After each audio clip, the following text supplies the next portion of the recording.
মেদিনীপুর জেলার পটাশপুর ১ নম্বর ব্লকের এগরা বাজকুল রাজ্য সড়কে পালপাড়া জোড়াকালী মন্দিরের কাছে সকাল থেকে অনির্দিষ্টকালের জন্য পথ অবরোধ করল স্থানীয় প্রায় ১৪টি গ্রামের কয়েকশো কৃষক। মহিলারাও সামিল হয়েছে এই পথ অবরোধে। কয়েক হাজার একর চাষের জমিতে বৃষ্টির অতিরিক্ত জল জমে থাকে বছরভর। নিকাশি ব্যবস্থা বন্ধ করে বেআইনি নির্মাণ এবং ভেরির ব্যবসার অভিযোগ। প্রায় ৪০ বছর ধরে চলছে এই সমস্যা। বারবার প্রশাসনকে জানিয়েও কোনো সুরাহা হয়নি। বাধ্য হয়ে তাই আজ এই অবরোধের সিদ্ধান্ত নিয়েছে এলাকার কৃষকরা। Bureau report, news Bharat 24 hours. পথ অবরোধ করে বিক্ষোভ দেখাচ্ছে কৃষকদের সঙ্গেও সাধারণ মানুষ, কি বলবেন? এবং প্রথম কথা, আমরা যাদের যাদের জন্য বেঁচে থাকি নিশ্চিন্তে, তার প্রথম লোক হচ্ছে আমাদের দেশকে যারা পাহারা দেন, অর্থাৎ আমাদের সৈন্যবাহিনী। তারপরেই রয়েছে কৃষকরা, যারা তাদের পরিশ্রমের মধ্য দিয়ে আমাদেরকে খাওয়ার দাওয়ার তৈরি করে দেন। তাদের ফসল ফলানোর ভেতর দিয়েই আমরা আমাদের খাদ্য সংগ্রহ করতে পারি। সুতরাং কৃষকরা আমাদের সমাজের অত্যন্ত গুরুত্বপূর্ণ এবং কি বলবো যে সর্বাধিক গুরুত্বপূর্ণ একটা গোষ্ঠীর ভিতরে তারা থাকেন।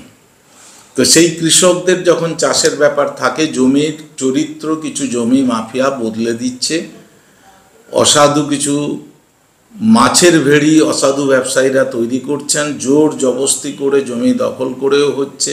পটাশপুরের ওই এলাকায় আমরা জানি জমি মাফিয়ারা ভয়ঙ্করভাবে সক্রিয় এবং নানা রকমের গায়ের জোরে তারা ভেড়ি কেটে দেন, নদী নালা এগুলোকে সব বন্ধ করে দিয়ে ভেড়ি কাটার কাজ চলছে মাছ চাষের জন্য। এর ফলে স্বাভাবিক বাস্তুতন্ত্রের ক্ষতি হচ্ছে। নেক্সট, বর্ষা হলে পরে জল বেরিয়ে যাওয়ার রাস্তা লক, ফলে যেটুকুন জমি কৃষকরা চাষ করছেন সেগুলো জলে ডুবে যাচ্ছে, জলের আউটলেট হতে পারছে না।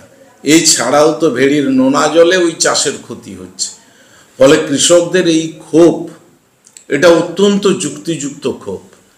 আমরা এই কৃষকদের এই যন্ত্রণার সঙ্গে আছি এবং আমরা মনে করি তাদের এই আন্দোলন আমাদের পুরোপুরি নৈতিক সমর্থন আমাদের রয়েছে এবং আগামী দিনে এটা আমাদের আন্দোলনের কর্মসূচিও হতে পারবে। আমি অরূপ কুমার দাস, দক্ষিণ কান্থির বিধায়ক এবং আমি হচ্ছি কাঁথি সাংগঠনিক জেলা ভারতীয় জনতা পার্টির সভাপতি।